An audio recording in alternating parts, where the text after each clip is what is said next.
This is a series of conversations on great individuation, the full capacity for human psychological and spiritual development.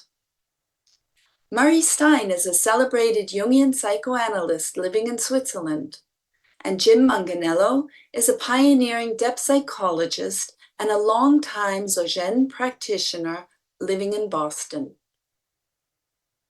Can a person attain to full knowledge of the self?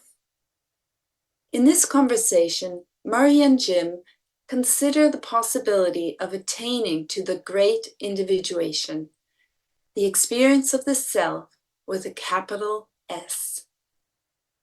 Jim, our project is to think about how we can add this knowledge of the big S self to psychology. Psychology has tended historically to focus very much on the ego consciousness and its various functions.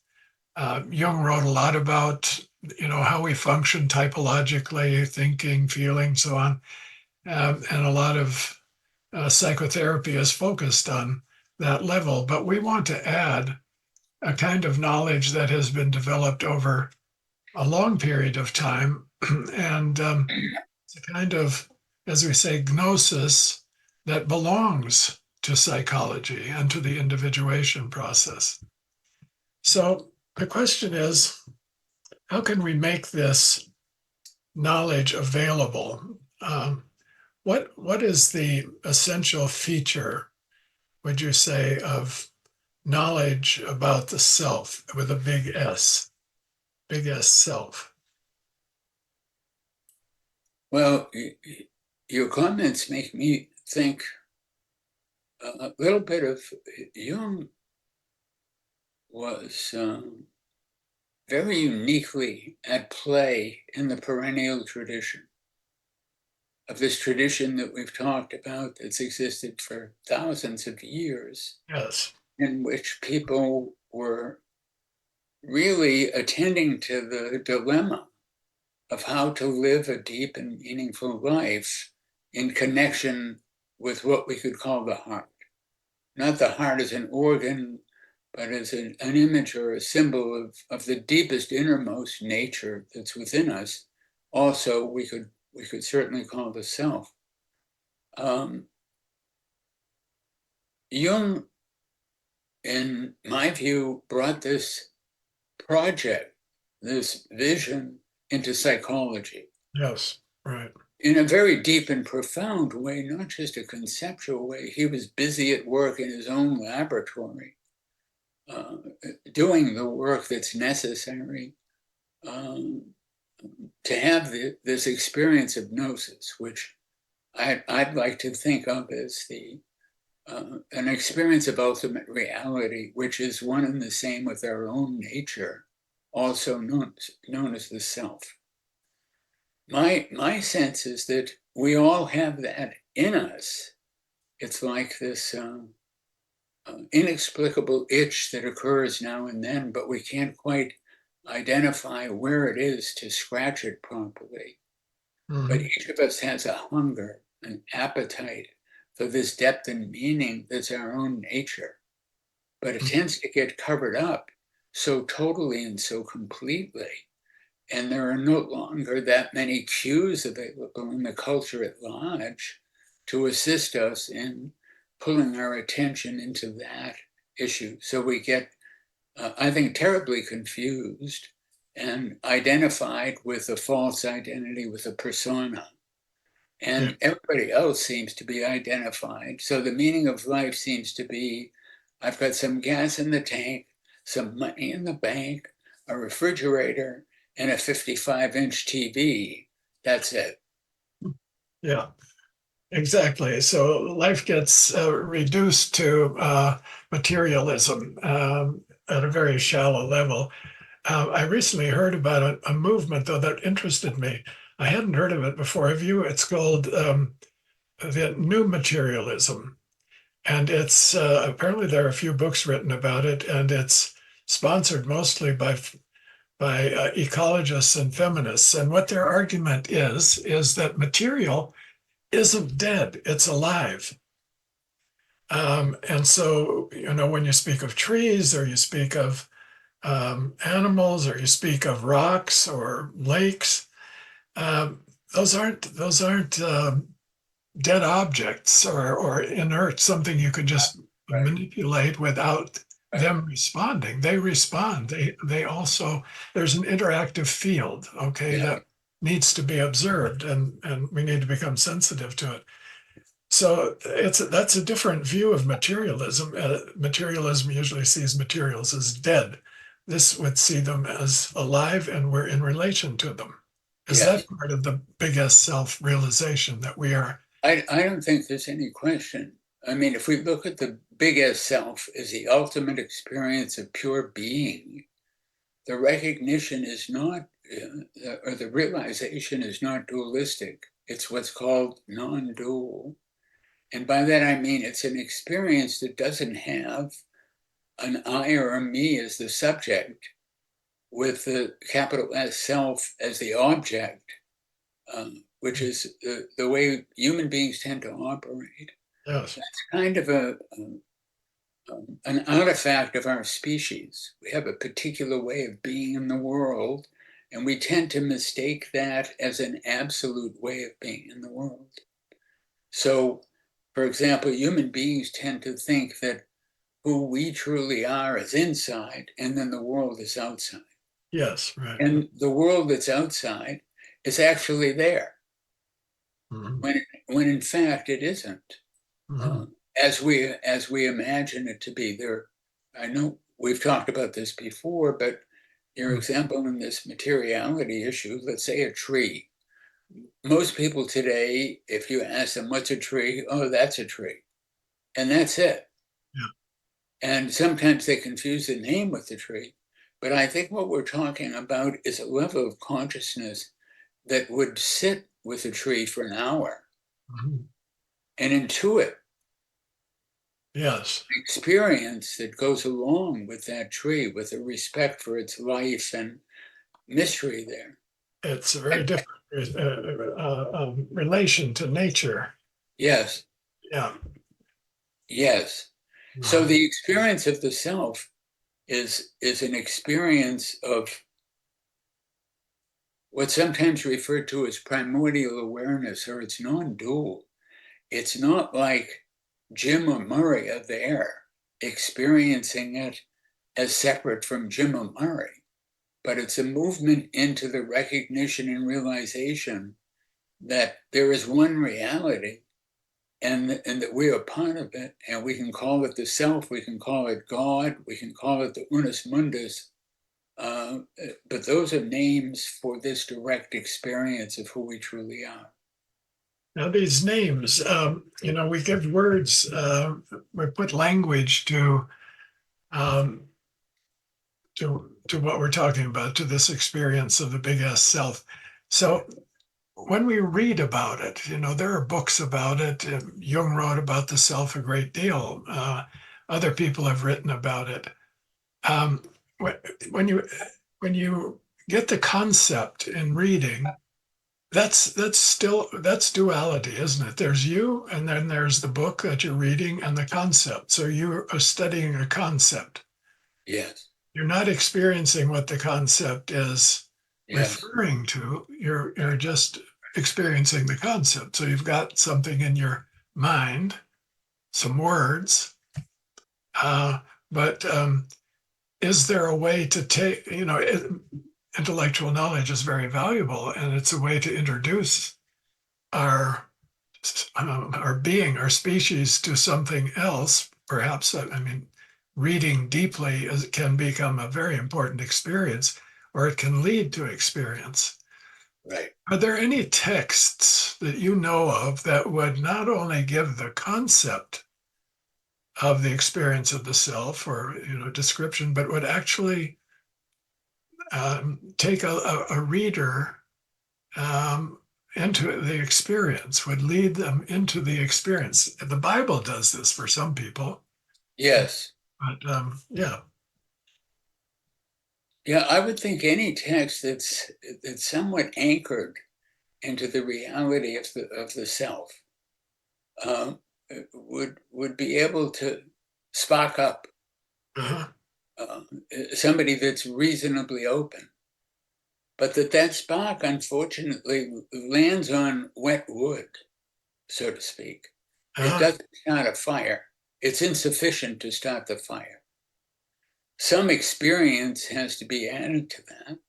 With other terms, a part of our mind needs to become active, needs to get triggered, needs to be operative, so that we're no longer in Plato's cave looking in the wrong direction, which is not an easy task, but it is doable. You know, I think in Plato's time, in Porphyry's time, in Empedocles' time, there were methods that they used in order to pursue this experience of self. Those methods have not come down to us intact, but there are other opportunities for us to read about, and possibly there are practices or methods that we could use. So when you ask, are there any books, what comes to mind are some of the more illuminating books about Dzogchen, some of Ramana Maharshi's work, including the method that he uses, some of the Advaita Vedanta writings that are crystal clear and compelling. Not that we need to become married to the idea of any one of those, but they are at play in the fields of deep, deep knowing.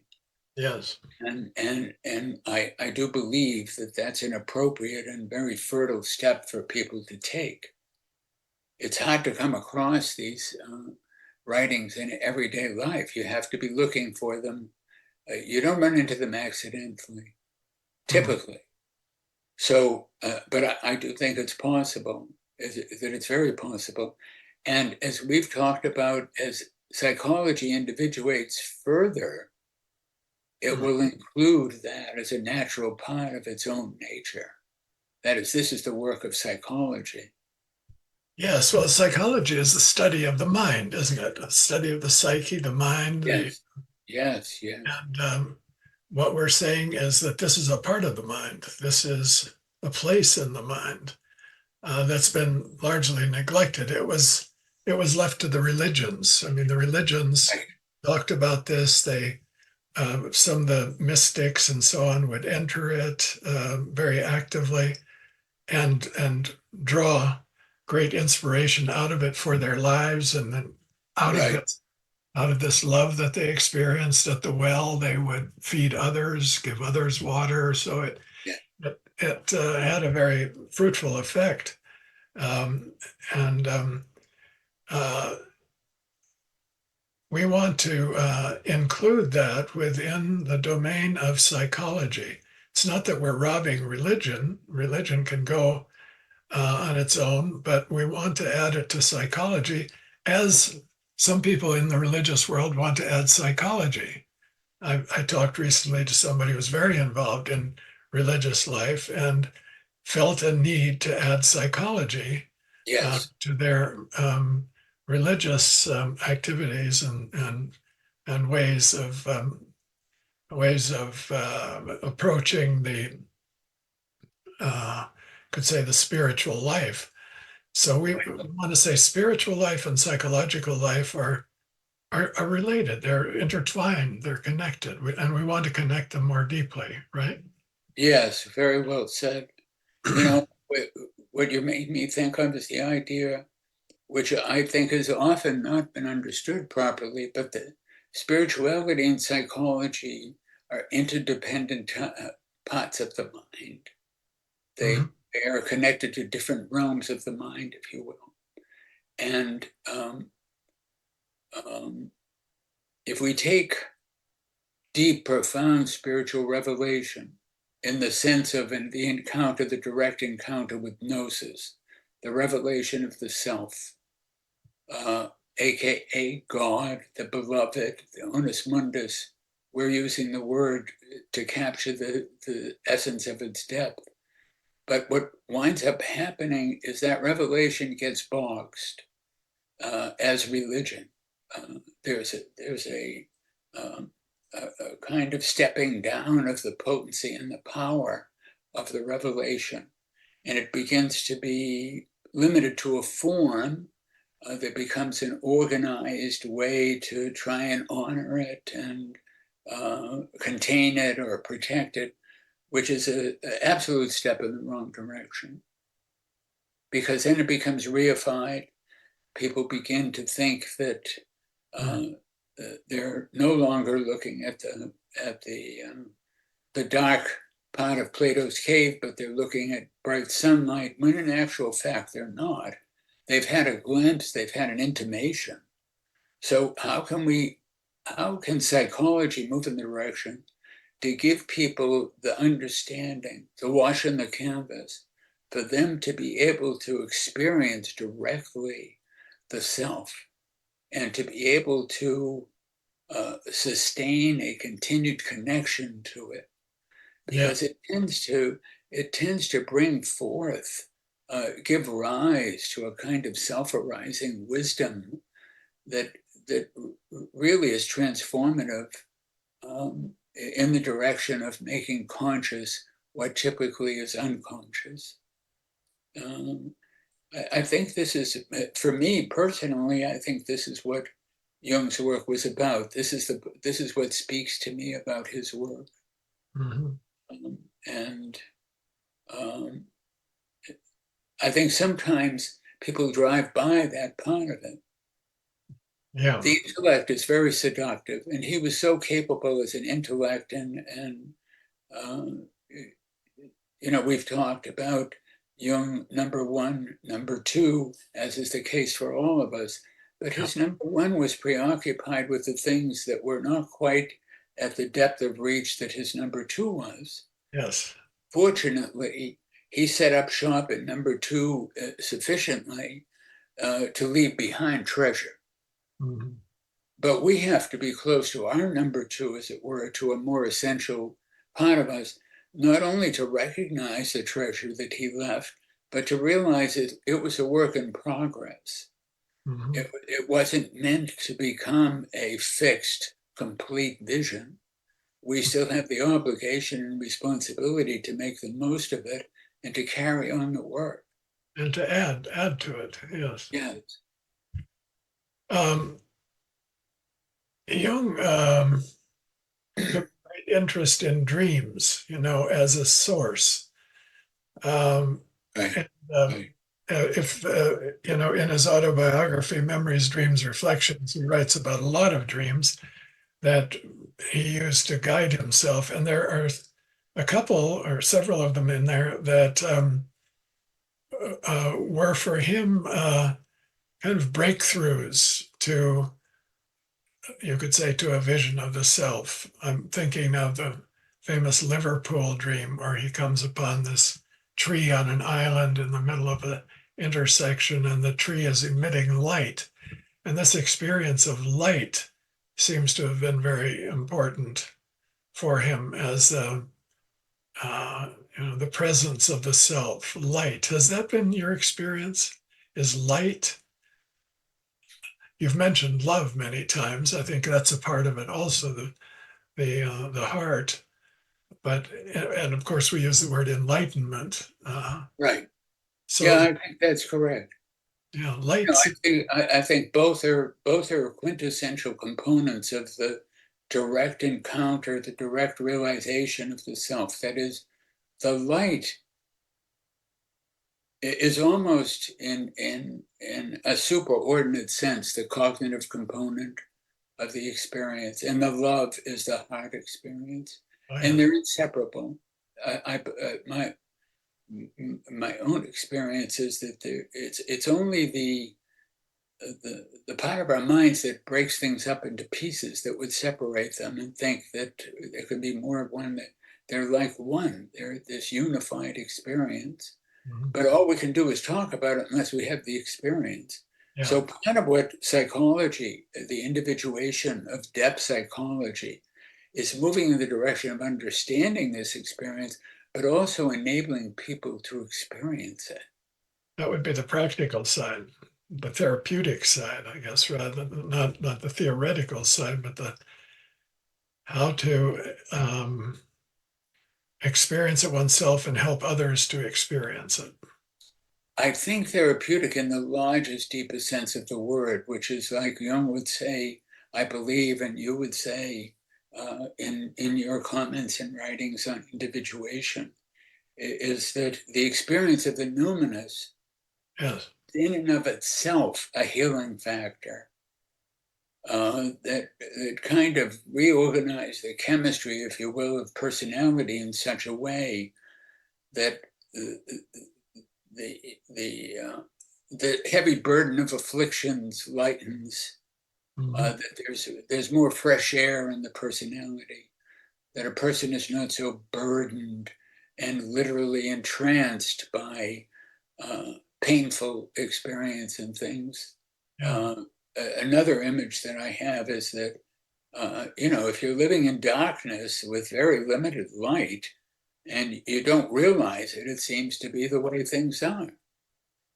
If somehow you accidentally bump into a light switch and everything lights up, and you Yes. actually see, oh my God, that's not a snake, it's a rope. This is, you put things in a much more accurate perspective. That's an advancement of one's being. And Yes. I think, we've talked about this, but I'm always moved by it, even when I think about it and give voice to it, which is that the physicists in 1920 thought that the Milky Way galaxy were the far reaches of the universe. Now we know this, some would argue, 2 trillion galaxies. Yeah.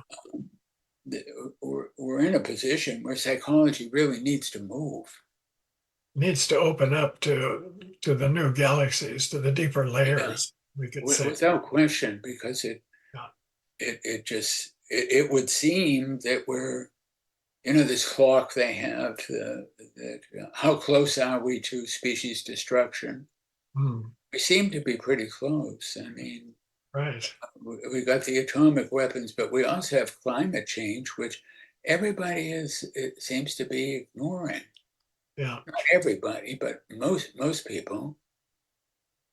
It's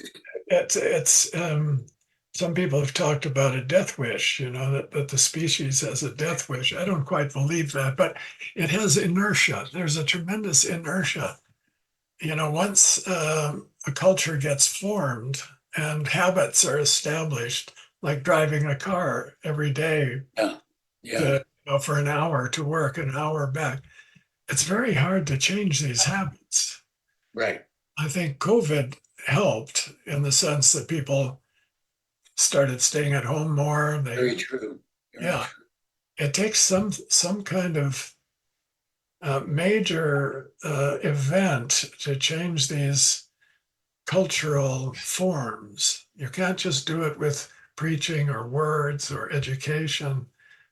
It isn't strong enough. It has to be something almost physical, like the planet is speaking to us, like nature is speaking back. Nature is saying something. I You're out think you're of control. correct. The human ego is out of control. It's good, but it's Yeah. gone too far. Right. Yeah. Sad but true. I think you hit the nail right in the head. So when the question comes up, okay, what can psychology do? Well, like we're trying to develop a bridge between the temporal and the non-temporal, between the personality and the self. That the embodied life cannot be ignored or denied. It's a mistake to do that. Yes. Spirituality needs psychology as much as psychology needs spirituality. Spirituality without psychology is very predictable. People can touch the self. They can touch something very deep, but if they don't attend to the forces at play in their own mind, Yes. if they don't deal with the complexity of being embodied in a material world, with our mind intertwined with a brain, which is materiality, and subject to all kinds of limitations and problems as a consequence. We've discussed this, the dilemma of memory, where it reinforces a fictive identity that we take completely as real and valid, and then we get lost and swallowed up in it, Yes. and we miss the forest for the trees.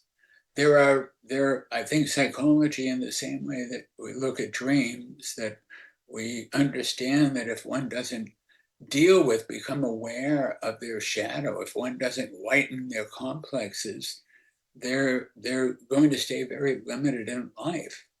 There are now clear and compelling methods to use to open up some deeper connection with the heart, and as a consequence, connection with the self. Yes. So that's part of, I think, depth psychology's task in its own individuation, is to become clear about that, to refine it so that people can experience it. Then they have to learn how to come back into time Yes. without making a mess of that experience, being able to recollect it. And I think that's the task of next pieces of depth psychology, is to assist people in doing that. And in order to do that, we have to be able to do it for ourselves before we give it to somebody else. Now, I want to go back to this. You use two words, memory and recollection. There's a type of memory that's just very, you could say, very scripted. I remember certain events from my childhood. And then there's the type of memory that puts you back into the experience you had then.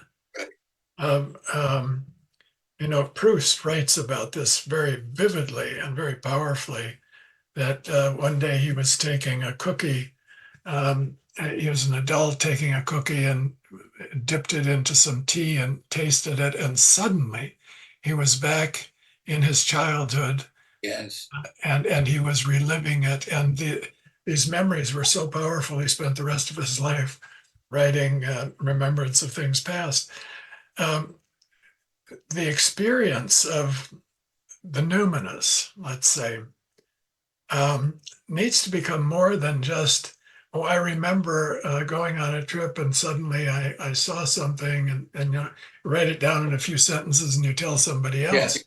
Yes. That's a kind of memory, but then the recollection you're talking about, I think, is recollecting, re-experiencing. It's more than this sort of quick, superficial account of a memory I train. think that's very important. It makes me think of, we could imagine that Jesus regrets that his words were not heard as he meant them. So the issue is those 6 words that we've talked about, the profound words beyond any other. We are one with the Father. Now, the mind will remember that as something Jesus said. It can touch us. We can have a glimpse from our own heart opened up, as if the lights go on in Plato's cave for a microsecond. Yeah. I think the task is not to necessarily build a church to come up with, I know this is not to come up with gospels, not to come up with ritual. The task is to keep the revelation alive. Yeah. So our task, I believe, in helping psychology to individuate, is how to refresh that revelation, so that it doesn't become a theoretical task to come back from, well, first to find the experience of self, and then to bring that back into time. I don't believe it's going to work until or unless we have the opportunity to refresh the revelation. Yeah. Without becoming deluded by it. Yeah. I think Jesus, when people ask, well, when are you coming again? I think his response is now. Yeah. Our problem at some level psychologically is we don't enter now. We're always at the mercy of our thinking mind. So one of the things that depth psychology next step has to do is address this dilemma of being distracted always by thinking and being led into